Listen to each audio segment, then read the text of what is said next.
Lord, I see a man, standing by the Jordan, wiping tears, oh Lord, from everybody's eyes. I see a man, and he's standing by the Jordan, wiping tears from everybody's eyes. Oh, I never knew a man like this before. Who can open anybody's door? I see a man, standing by the door. I see a man, standing by the door. I see a man, standing by the door. I believe he's waiting for Lord, me. I see a man. The sermon you're about to hear was preached at the 39th Annual Southeastern Regional Lectureship in Charlotte, North Carolina. The title of this sermon is Three Sheep and the Shepherd Doctor. It comes from Psalm 23 and verse number 4. And what I was concerned with this sermon is talking about some needs that sheep have and the response that shepherds ought to have. Often in Bible terminology, the people of God are referred to as the flock or as the sheep. And David went through his own valleys and his own difficulties, and he uses the 23rd Psalm to show how God takes care of his flock. And you'll notice in verse 4 that there is a transition in the text. In the first 3 verses, David talked about the shepherd. In verse number 4, he talks to the shepherd. And so we invite you to listen to this sermon, Three Sheep and the Shepherd Doctor.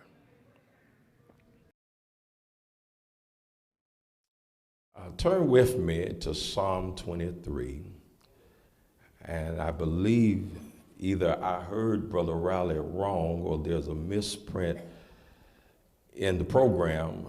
The verse that is assigned to me is verse number 4. And my topic, at least what I heard him say, was three sheep and the sheep doctor.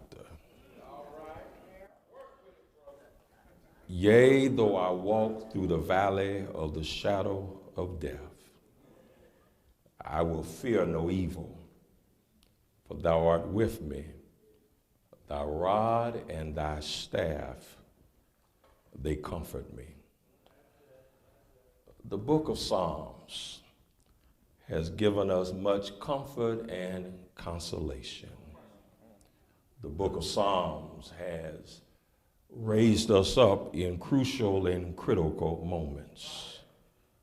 The book of Psalms has been a relief when we are going through something. Someone said that Psalms is an oasis for weary souls. How often have we turned to the book of Psalms when we just needed some encouragement? Scriptures like, the Lord is my light and my salvation. Whom shall I fear? The Lord is the strength of my life. Of whom shall I be afraid? Scriptures like Psalm 46:1, God is our refuge and strength, a very present help in trouble.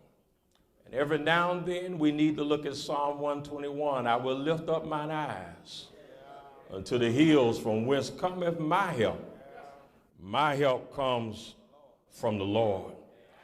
And I believe all of us have been at that point where somebody had to tell us that weeping may endure for a night, but joy comes in the morning. Psalms have been there for us to give us some encouragement. And in this particular verse, the psalmist says, yea, though I walk through the valley of the shadow of death, I will fear no evil, for thou art with me. Thy rod and thy staff, they comfort me. The psalm reminds us that we just don't live in a perfect world. In a perfect world, there would be no storm clouds. In a perfect world, no strong winds would blow. In a perfect world, the sun would always shine. In a perfect world, there would be no wars or rumors of war. In a perfect world, no guns, no gangs, no jails, and no prisons. In a perfect world, the lion could lie down with the lamb. The wicked would cease from troubling, and the weary would be at rest. That's in a perfect world, but the world is far from perfect. And this particular psalm reminds us that there are sheep in this world who are hurting, sheep who are bruised, bloody, and broken. There are sheep who need a doctor in the worst way. And when I look at this psalm, it's not only the behavior of sheep that's important, but it's the preparation of the shepherd that's important.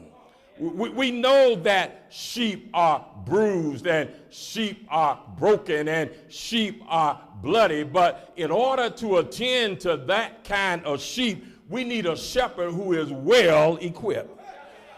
We need a sheep doctor who specializes in sheepology. I said sheepology because sheep are funny kind of animals. They are not like cows or horses or pigs or chicken. You got to have some knowledge of sheepology because sheep are dependent creatures. Sheep are defenseless creatures. And somebody said that sheep are sometimes dumb creatures. Sheep by nature are stubborn. Sheep by nature will stray. And sheep will, in the human vernacular, they sure enough will sin. And sheep are suffering. And there are three things that sheep need by a good shepherd. They need God's presence in their life. They need God's power in their life. And they need God's protection in their life. Now, if y'all help me, I can get through this. And don't worry about the camera now. Just act like y'all at church on Sunday morning. What I see in verse 4 is the accessibility of divinity. Because the text says, "For thou art with me." I see the authority of divinity because he talks about the rod giving him comfort. I see the assurance of divinity because not only did the rod give him comfort, but the staff gave him some comfort. So the sheep in this particular text, they needed some presence. They needed God's power and they needed God's protection. When I look at the first three verses in Psalm 23, when I get to verse 4, there's a transition in the text. Because in the first three verses, he has talked about the shepherd. But in verse number 4, he starts talking to the shepherd. He moves from the third person to the second person. In other words, we can talk about God all day long. But it's another thing when you have to talk to God.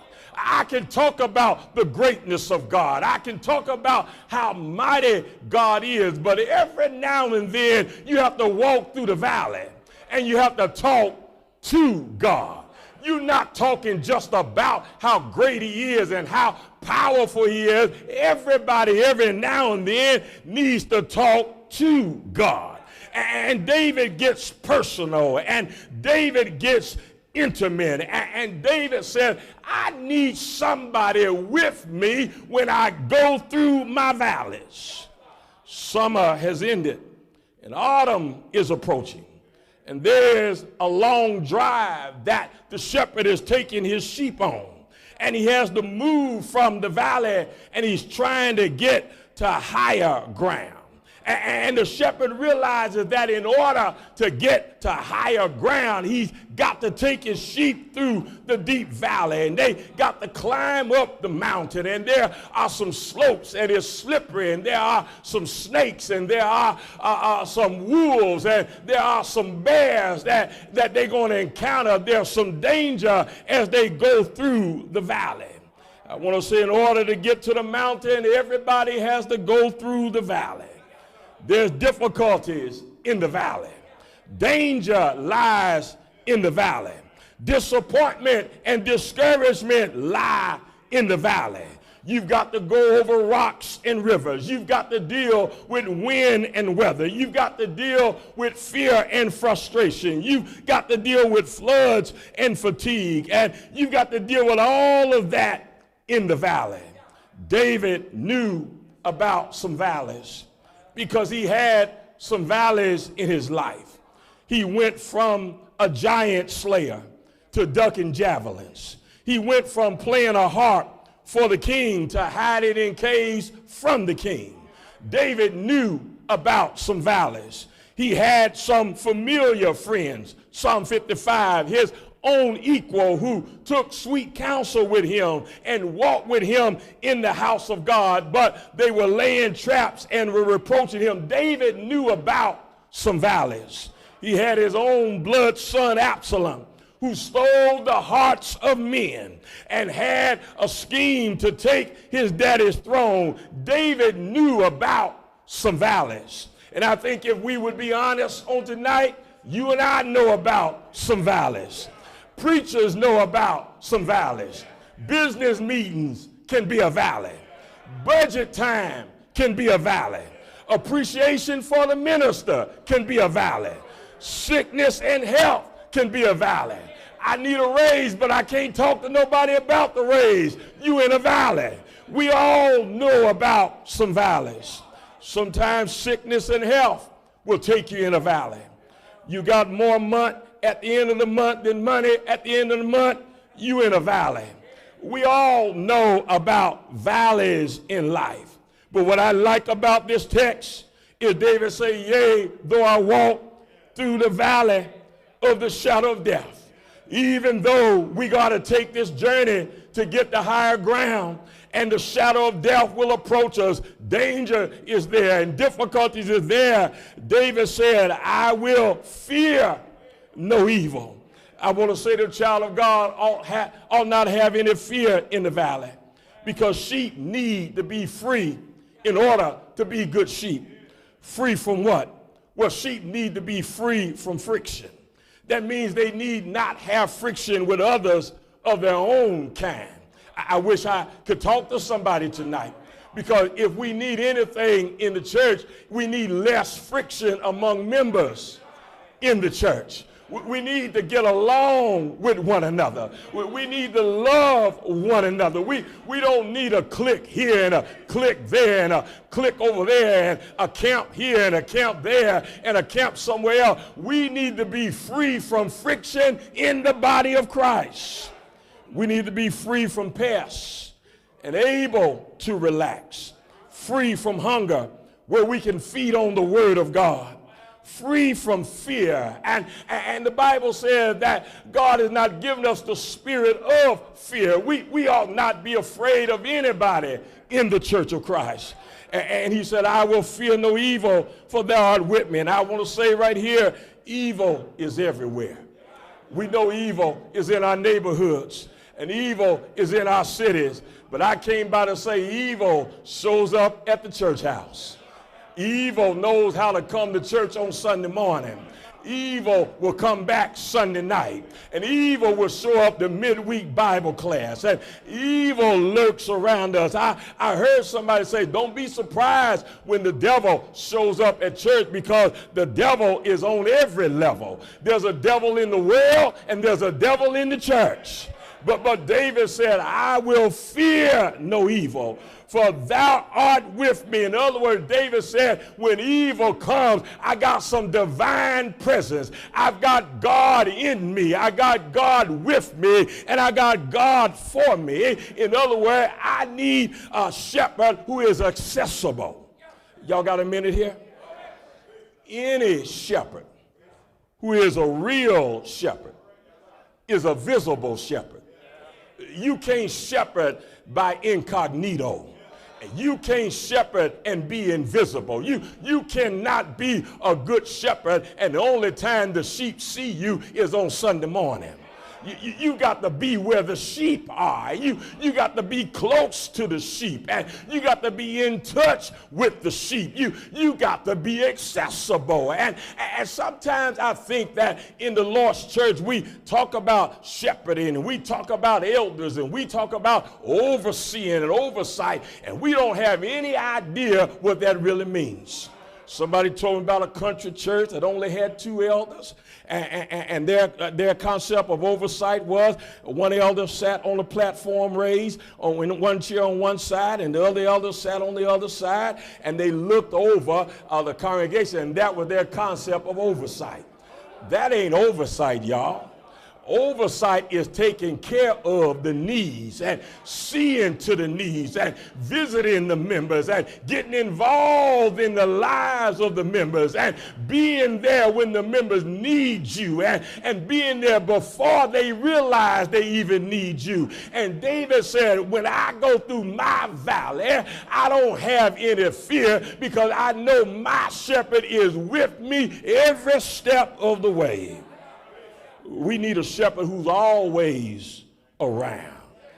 So I see the accessibility of divinity, but I also see the authority of divinity, because David says the rod is there, and the rod is there to give him some comfort. Sheep doctors have to have the right equipment to deal with the complexities that sheep have. The rod was a symbol of power and authority. And the rod was used to fight off predators and enemies and wild animals that would bother the sheep. The rod was a weapon that was about 2 feet in length with a sharp point on the end and a fork on the other end. It was an instrument of protection. It could drive out predators. It could drive out snakes. But when the shepherd developed his rod, he became familiar with the rod. He practiced using the rod.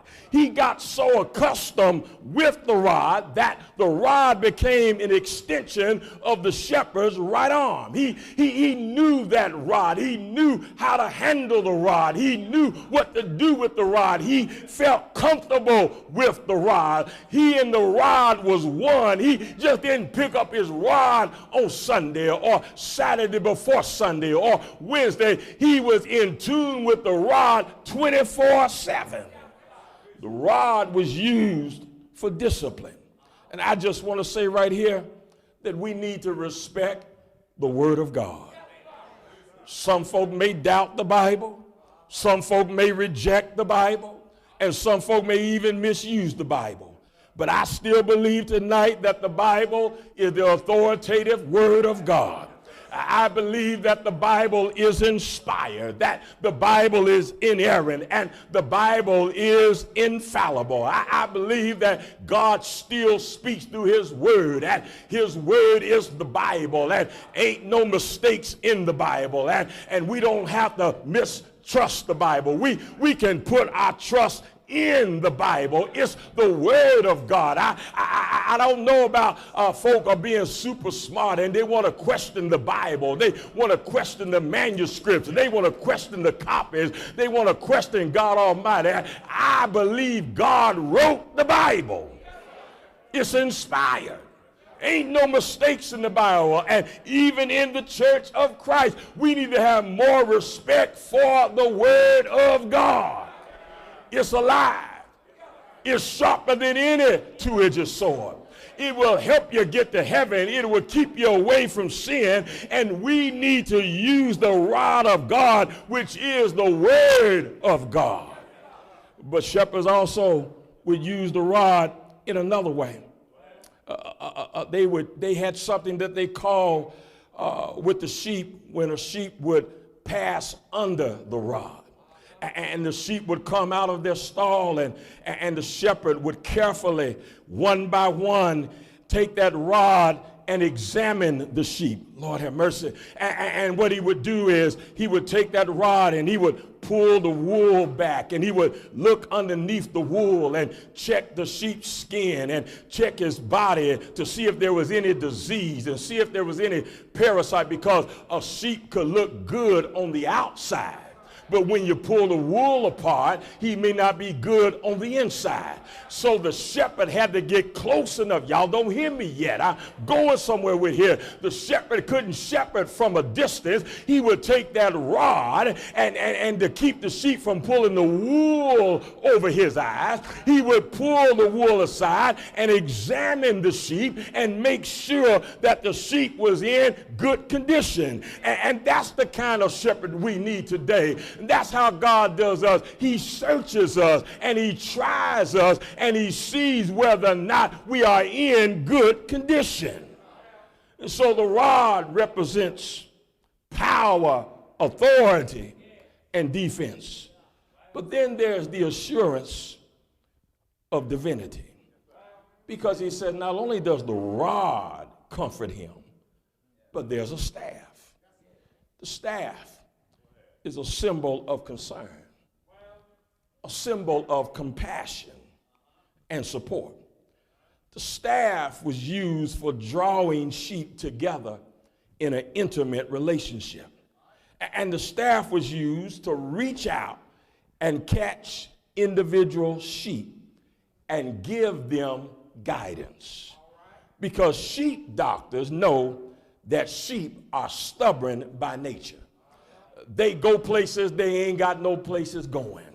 They will do things they have no business doing. And sometimes sheep refuse to go where they need to go. And if you're dealing with folk and if you understand sheepology, you know that in the business we in, we're trying to get to heaven. But folks sometimes act like they don't want to go where they need to go. Just ask Moses. Moses would tell you that some folk would rather die in Egypt than cross the Red Sea. Ask Joshua and Caleb. They would tell you some folk will have this grasshopper mentality and would not want to go and conquer the land. Ask any preacher, and sometimes we realize that sometimes folk don't want to go to heaven and they need some guidance on their spiritual journey. As I close and take my seat, I don't know where you are. You may not want to go, but I'm trying to go somewhere tonight. And the place I'm trying to go is a place called heaven. Somebody said it's a mansion over the hilltop. I don't have all the stats and all the specs on that place. I don't know about its exterior and interior. I have not spoken to the architect. I can't tell you if it's 1 level or 2 level, split level or ranch style, but I'm trying to go somewhere tonight. I don't know whether it's a hill, it's in the hill or down in the valley. It may be on an avenue or a boulevard. It may be on a cul-de-sac or by the side of the road, but I'm trying to go somewhere tonight. And I don't know a lot. I know a lot about the one who prepared it. He has a reputation for doing all things well. And we need a sheep doctor who cares enough to take us to heaven. The road may be rough. The night may be dark. The situation may be bad. But I know somebody who cares. The battle may be tough. And the load may be heavy. But I know somebody who cares. The world may not care, but I know a shepherd who cares. Tears can fill your eyes. Clouds may hide your face. Pain may inflict your body. Bruises may bend your back, but I know somebody who cares. The doctor cares about your body. The lawyer cares about your case. The accountant cares about your money. The mechanic cares about your car. But I know somebody who cares about my soul. Give me a shepherd doctor who will take me when I'm stubborn and take me when I'm suffering and take me when I'm sick. And give me a shepherd doctor who can't be bought, bartered, or badgered by the enemy. Give me a shepherd doctor who won't compromise or flinch when the battle is fierce. Give me a shepherd doctor who's committed and concerned, saved and willing to make a sacrifice. Give me a shepherd doctor who's fearless in the face of danger, calm in the midst of pressure, and bold in the midst of opposition. And if you give me a shepherd doctor like that, I can say just like David, though I walk through the valley of the shadow of death, I will fear no evil, for thy rod and thy staff, they comfort me. We need a shepherd who cares.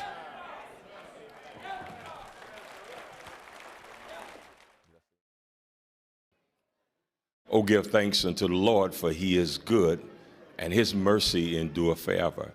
We have a very special series of programs we want to share with our audience.